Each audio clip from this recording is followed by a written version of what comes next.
Okay everyone, welcome back to another video on today's channel, and this is going to be a good one. What you see here is a fully vibe coded Street of Rage clone that I built using just AI tools.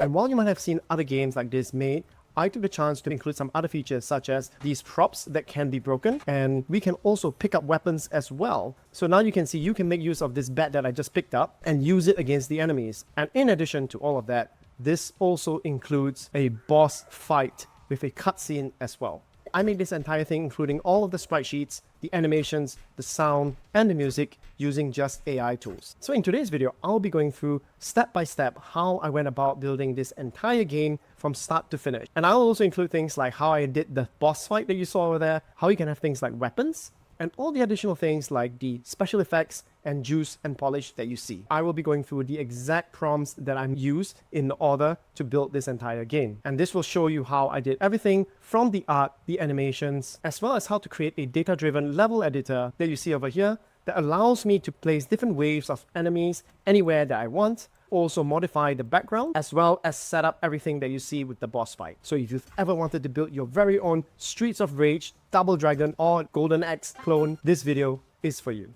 Now, if you want to get hold of the resources for today's video, including some of the sprite sheets that have been made, as well as the prompts that I used to build the combat, how to do the visual effects, as well as the level editor, you want to check out the AI-oriented Insiders Club. Within it, you'll also be able to find resources from all of my other videos that you've seen on this channel, and they're completely free. And if you want to take things a step further, check out gamedev.com. This is my all-in-one AI game development toolkit that contains all of the resources that you need to build a game like what you see here today. And this includes specialized game agent skills, step-by-step tutorials, and most importantly, GameDev members will have access to Spriterific. Spriterific is a tool that allows you to build game-ready sprite sheets using just prompts, and I've been using it to build pretty much all of the character animations across all of the various games that you've been seeing on this channel. All of these resources are available in the links in the description below. And so without further ado, let's get started with today's tutorial. So first of all, you can see that we have a nice cutscene at the beginning of this video with this zoom in effect. I've been just watching a lot of videos, and you can see here that's exactly how Streets of Rage 4 opens up its opening level. So the other thing that we have here is that we have these props that can be destroyed as well. And you might not notice it, I actually studied how groups of enemies attack you in the Streets of Rage game. And if you actually look carefully, not all of them are attacking you at once. They take turns, and once you've engaged with one of them, the rest of them will stand by the side so that it gives you a bit of a chance to get some breathing room so that you're not immediately overpowered by the AI. So let me just beat this guy up over here, and you will notice he's carrying a bat, right? And the moment he gets knocked down, I can pick it up. And I don't think I've ever seen any other vibe coding tutorial cover how you can do things like picking up weapons. And I can now use it against the enemies as well. And you will notice that I have special effects when the player connects and punches with the enemies. And finally, the moment you've been waiting for, this boss fight cutscene where he emerges from this garage over here. And I'm going to be able to just do one punch kill just to show you the end. And my goal here is that hopefully you'll be able to see the differences that you'll need to consider when you're building a game like this. Alright, so let's get started step by step with how I began this project. I started out from my Phaser starter project, and as you can see, this game looks nothing like a brawler, right? It's just a simple platformer, but it has everything that you need in order for you to build upon. So it has collisions, it loads in sprite sheets, it has a very simple character gym that allows you to preview the different animations that your character has. This is the starting point that I use for this project, and pretty much all of my other projects that you've seen in my channel. And just to mix things up a bit, I did things in Codex a few weeks ago, I did things in Cursor last week, but for this week, I'm back to using Claude code, Opus 4.8 with high effort, and this was pretty much all I used in order to build this entire game. And the only things that really make a difference are the skills that I have over here, which is my Phaser Game Dev and Phaser 4 Game Dev skills, which I have released publicly for free, as well as these Fel AI skills that I use for image generation. I like to make use of Fel.ai because it has all the different image generation models, as well as all the different video generation models that you need in order to build a game just like this. So let's get started. The very first prompt that I use that you can see over here is I set the context. I said, our goal is to build a Streets of Rage Double Dragon-like scrolling game. Our goal is to make sure we capture the main components of these games, and this covers the movement, the attack, combo tracking, health tracking, and scrolling background. We will take this step by step as any good game dev would, and we will also leverage any existing code-based elements like collision bounds, character gyms, and prop gyms, but do not implement anything, just think and make sure you understand what we're doing here. All right, and so this is how I went about building this game, and after a bit of back and forth, it basically came up with the fact that it understood what the goal was over here, and it's just going to make use of the existing project to build upon. So we're not starting completely from scratch, but like I said, it's a completely different game that we have over here. This is my starter project that I use for every single game that you see out there. Now, the very first thing it did was that it decided to basically make use of all the placeholder art that it had already in order to implement this first iteration of the game. All right, so what it did is that it implemented the brawler using a new scene, and it basically created a new phaser scene, and then it made use of various different actors that were already there. But the whole point here is that it did not require me to have generated all the new assets that you see over here. It didn't require me to generate all of these new assets, which I will cover very shortly, like the light attack for the character, the heavy attack, and all of the different enemy types and the boss as well. I needed none of that. It just made use of this single hero animation, this single hero starting point, and was able to create a prototype level already. So let me just show it to you over here. So this is the very first version that it created. And the whole point that I'm trying to explain to you here is that you don't always need to have all your assets ready in order to begin building your game. You can actually focus on the mechanics and the core gameplay loop before you start building all the assets on top of it. And you can see here, it's already starting to basically have all the elements that you would want to have when you're building a brawler game. It just made use of existing animations. There was a hurt animation, it added a health bar, it added a combo system. And overall, this is already the center point of what a beat 'em up game is. You're able to beat an enemy, and then you're able to have some kind of combo. And effectively, this was the starting point. This is the first iteration that the AI was able to get to. And it doesn't look like much, but effectively, you have a walkable area, you have scrolling backgrounds, and you now have an enemy that you can attack. And that's the basis that you need in order to build upon everything else. Okay, so now that we've done that and you've got this, and in game development, this is often called a gray box. In this case, it's not literally gray because it's making use of existing assets that I had from a previous game, but you're very familiar with this. If you're using Unreal or Unity, if you're using something like Unreal, for example, it does have a very basic primitive character as well as primitive level elements, which you can use to prototype your game. And that's how most game developers go about doing it. They don't focus on the art and the final assets first, they focus on the main mechanics. So now that we've got the gray box movement using the old art, the next thing that it needed to do was to really nail how the hit mechanics would work in a beat 'em up game. And the reason why, and this is where it took me a while to really understand what the difference was. Now, if you're playing a game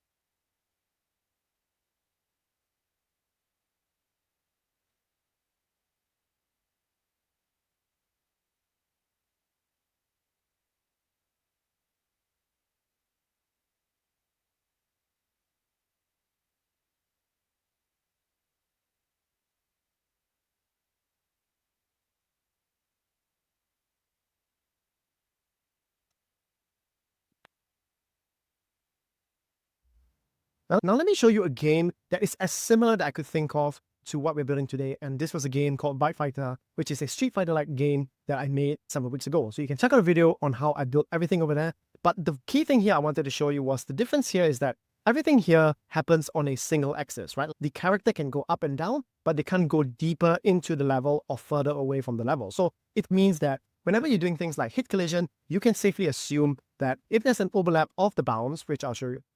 So let me just show you here. If I play the attack over here, you can see if in this frame that we have over here, if there's an overlap of this attack bounce with the enemy's hitbox, which you can see over here,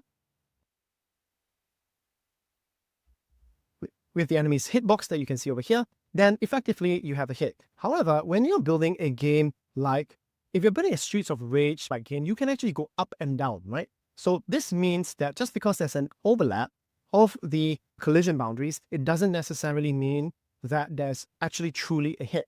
So what I did was I actually asked the AI how it was going to solve it, and it became quite complicated. All right, so it had this thing called a depth gate, and then there was a radius, and then there was like this AABB overlap test. And I'll be very honest with you, you don't need to know the intricacies of it. And the way I did it was I prompted the AI to explain it to me because it was getting quite complicated and I wasn't really sure what it was trying to solve. But this was the diagram that it generated using GPT Image 2.0. And it basically tries to tell you that it not only looks at the collision boxes, but it makes sure that the feet based on the grounding of the characters are also aligned in order for the attacks to actually register. Because don't forget, in a game like this, you can also be jumping. All right. So if you're jumping, you might be on the same axis. It's just that you are vertical as opposed to you standing over here. So let me just show this to you again. If I jump up over here, you can see that my character lands over here, but his feet actually will land back on this spot that you see here. But if I stood over here, there's no difference in how the bounce looks. So effectively, this is what it came up with in order to handle the 2D combat. With that, you can see if I'm jumping and there's an overlap of that attack boundary, you will then register a hit. And this is the basic system that we have in this beat 'em up game. All right, so now that we've gotten the proper hit mechanics, the next step we're going into is to actually replace all of these dummy sprites with the actual sprites that we used in the game. And for this one, I made use of a tool that I've built specially for building animated sprites for your games using AI. So in order to create all of these final animations and sprite sheets that you see here for both the character as well as all the other enemies, and if you're interested to know the step-by-step process in order to do so, including how you can start off with a reference image, which you then set your different facings, and then how you can make use of either image generation to create your sprite sheets. So for example, you can create either animations or attack animations, or you can make use of video generation on that same reference image and then animate it from there. You can check out my previous videos where I go through this step by step, but this is the exact same process that I use for all of my games. However, to make things a lot easier, I have been working on a tool called Spriterific. It's now available in early access to all Vibe Game Dev community members as well as selected people on my AI-oriented Insiders Club mailing list. So if you'd like to be one of the first few to try it out, check out the links in the description below to register your interest. This has now already been released to the community members, and I've been seeing lots of people using it for their games, and it's starting to yield some really good results. It's really easy to use because it comes bundled with its very own Spriterific skills, and then all you need to do is just say, use the Spriterific skill to create a pixel art ninja with idle, walk, and attack animations for my platformer, and it'll just go ahead and build it all for you. So let me just dive into the Spriterific pipeline that we see over here. So you can see here, what I did was that I said, I think it's now actually time to use Spriterific to build our actual animations. Let's first remind ourselves of the different animations needed. And the reason why I ask you to think carefully is because when you're working on a game like this, in addition to your usual idle and attack movements that you see, you will also need to handle things like getting knocked down, as well as from there, being able to stand up as well. Should this be a single animation that you then splice into two, or should you do it as separate animations? And these are the considerations that you need to think about when you're building it, but Spriterific handles it first class for you because it knows based on all the projects that I've been working on how to go about doing this best. And in this case, what Spriterific did was that it actually generated these different designs just using image generation. And because of the fact it has access to my code base, it understands the theme of what I'm going for and has the context already. And that's the reason why I like Spriterific compared to using some online tool where you have to perhaps drag and drop your image in and type in your context manually. The good thing is that because of the fact you have these Spriterific agent skills that sit within your code base itself, it's going to be able to understand the context already. It was then able to create a consistent set of characters that will work well together. And I didn't have to prompt it at all. All I did was I said, let's just start building the hero character, let's start building the enemies, and then later on I said, let's build a really burly looking boss character. And the output of all your Spriterific animations would be game ready as sprite sheets that you can integrate directly into your game, and this is supported with any game engine that you can think of. Let me just show you the various runs that occurred as a result of this, and I'm going to go into here and I'm going to type Spriterific viewer within my project, and this will pull up a interactive GUI that will allow you to see it. So let me just show you a couple over here. So let's just take a look at, say, the idle animation. So what it does behind the scenes is that it will take that reference image that it has, and then it will send this into Ground Imagine, and then generate a 1 second or 2 second image, depending on how long it needs for the animation. So you can see here, he's just doing this breathing animation. And then what it does is that it will just split up all of these into individual frames. And then after that, what it'll do is that it'll just select a subset of them in order to compress them and combine them into a single sprite sheet that you see over here, which you can then integrate straight into your game. So let me just show this to you over here. If I switch this back to the Street Brawler and go to idle, you can see that's the breathing animation that is running over here. And that's the same one that happens when the game starts. All right. So that's how Spriterific works. So let me just show you a couple of others so you can see we have the walking animation. And this is part of the reason why Spriterific does really well compared to other tools, is that you are able to get proper walk cycles working because of the video generation model that is backing it. And so this will allow you to have walking animations. And like I said, you can always go ahead and tweak the animations and choose the frames that you want. And it will effectively allow you to fine-tune final look so that it looks correct within your game. So you can see here, I did the same thing for the enemies. So you can see this is the punching animation from the enemy, and then the preview of sprite sheet, and then the final preview. And all this was just added straight into my game, putting it into the assets folder. So if I go here and I just go to Street Brawler, you can see all of these sprite sheets are now within the game and they can be integrated. And they work, like I said, this is a very standard format. You can basically integrate this into any game engine that you like. So Spriterific works regardless of what you're using. Cool. All right. There are a couple of things that you want to take note about. When you're building a game, you want to have sufficient enough frames per animation such that it conveys well in the game, but you can't have an infinite number of frames. So this is the standard baked-in presets that Spriterific has, but you can also tweak it as you would like. Now, one of the things that I want to point out to you is the knockdown, right? So when the player ends up getting knocked down, so for example, let's just go to the knockdown over here.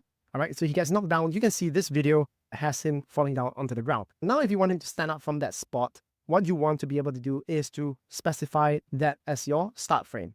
And unfortunately, Grok Imagine doesn't have this start and end frames yet, so it made use of another video model called WAN 2.7, and this allows you to specify a start and end frame in order to get your video to play a lot better.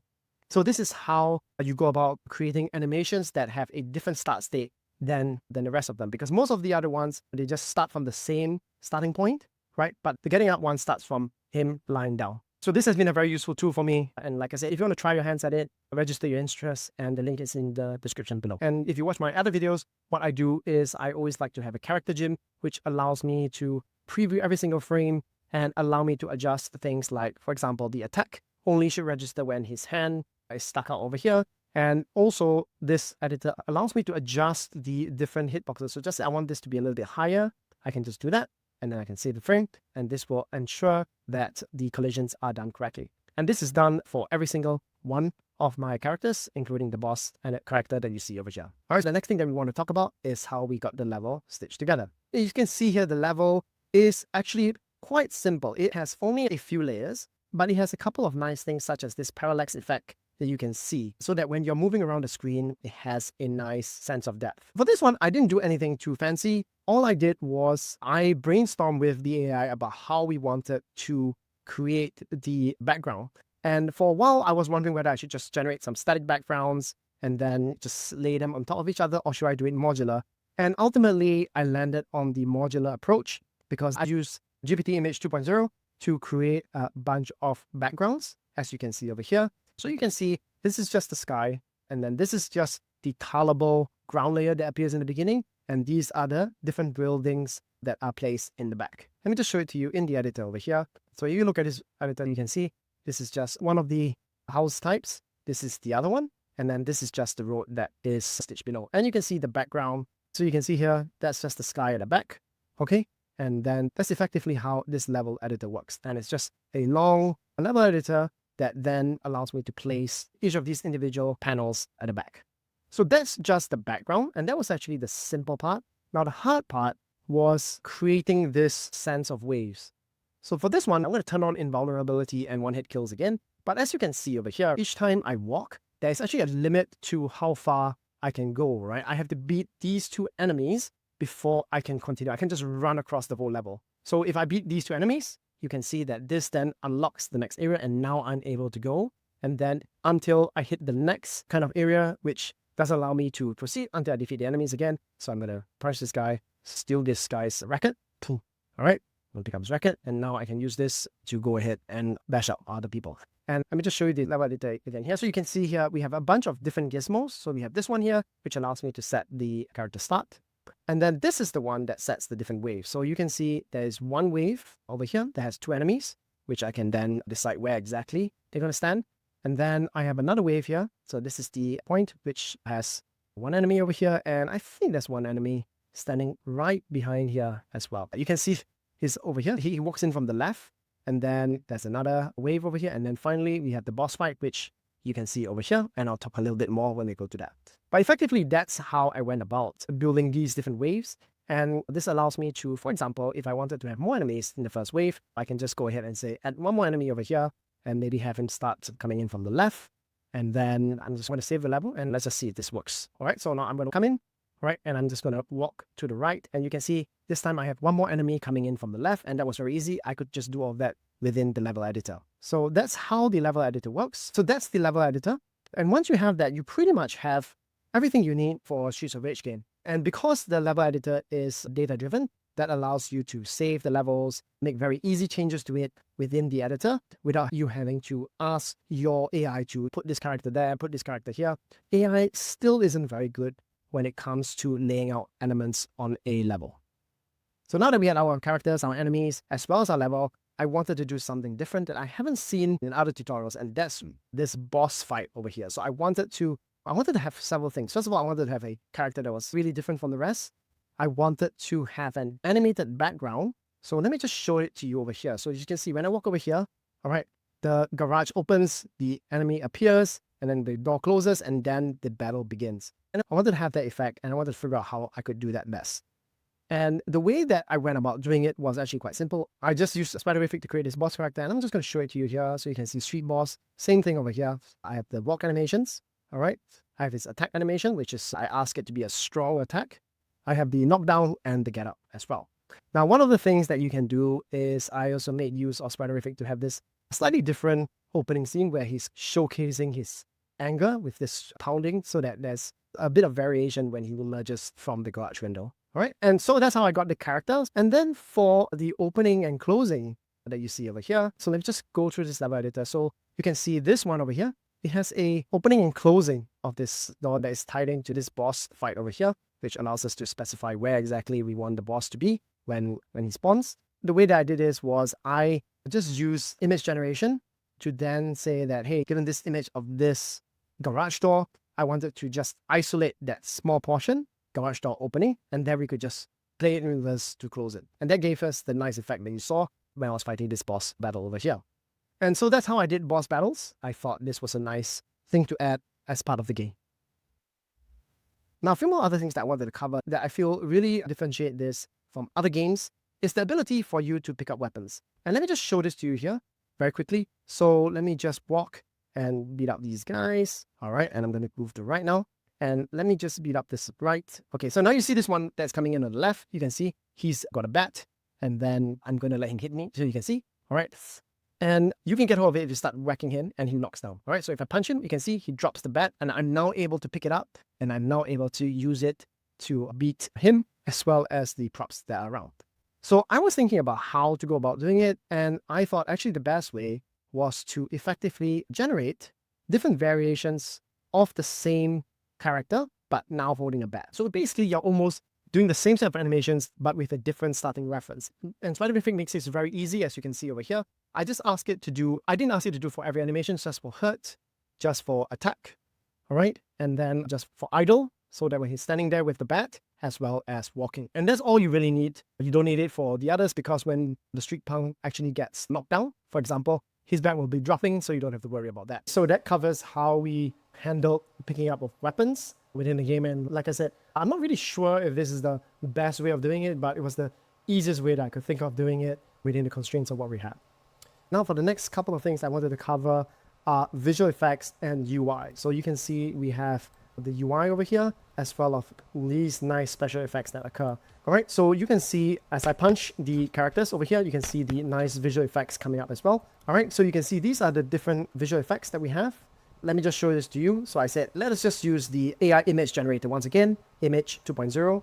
And I said, we want to have an atlas of hit effects that we can render on screen when a player connects a punch. And I said, I want this to have some oomph, so effects for the punches, kicks, and using the bat and the boss hit. So over here, the file image skill went ahead and expanded my prompt to generate the skill you see over here. And then all we needed to do at that point was ask it to create animated versions of this as sprite sheets, and these just play whenever an attack occurs. So that's actually very simple, and you can see this is how it represents the different frames of the animations, and they just play them one after another. So that's the visual effects, and it's actually the simplest one of all of them. The next one I want to talk about is this UI interface over here. There's a couple of things here. When you come in, you get this nice portrait, very much Streets of Rage. And when you start attacking an enemy, you don't actually need these health bars standing on top of them, because what it does is that it picks the active enemy that you're working with and it just draws them under you as well. All right, so let me just show you the exact prompts. So I said, now let us use the file AI image skill once again, and then just to create the UI elements for again, using GPT image 2.0. And then I said, taking inspiration, we want a portrait of the player with a health bar. We need portraits for the punk and for the boss, and they will appear below the player's health bar, but will be minor in size. I did say that we want to have a UI element for the goal as well. And it was able to pretty much just get all of that done in one shot. Let me just show this to you one more time so you can see. And I did one hit, and you can see the goal that's appearing over there. So that's all you need to do. And then this health bar of ours actually just depletes behind the image. So let me just get myself hit a little bit so you can see that's how the whole thing works. Okay? All right, so that's how you can get hold of the UI. And then the last thing that I want to talk about is adding these destructible things in the background as well. So let me just turn on one hit kill just for a second so that I don't get beaten up too much. All right, and let me, whoop, whoop. All right, so these items that you see over here, I noticed that games like to have them. So you can see I can punch this and it just animates over there. All right, so you can see the destructible props. I ask it to generate an atlas of 2 different states for various props in the game. So you can see it generated the trash bin, and then the broken one, this big can over here, and then it's broken, and the hydrant, and various different things. Okay, and then I said that I want to efficiently make use of this atlas such that we can place it in a level, and then we can then destroy it. So if I jump to the level editor that you see over here, I can just pop this anywhere that I want. And if I go to the prop gym, all right, you can see I can switch between the normal version, and then I can switch between the destroyed version as well. And all it does after that is that it basically just switches the animation state and then just plays a bit of rotation, and then it fades it off. So that gives you a nice interactability with the background. Then for the final thing, it's always just about adding music. And this is the easiest step of all. What I like to tell people to do is just do npx skills at 11 labs skills. So I'm just going to copy this, go in here, and just going to run this. And sometimes it will say it's already installed, but sometimes it says that you need to install it. And this time you just have to pick music and then sound effects, and then you install it. All right. And then I'm canceling it because I already got it installed. All you have to do after that is just say, let's now use music and sound effects. So these are the 2 skills that have been installed to create music and sound effects for the game. Make sure you match the theme, do the sound effects for the boss, and make sure to study the game offers. And that's all you need to do. It basically is going to be able to get 90-95% of it, and then you have sound effects fitting it in. And with that, you will be able to end up with something like this. And you have sound effects for your props. You have sound effects for your attacks with your, I'm getting beaten up badly over here. All right.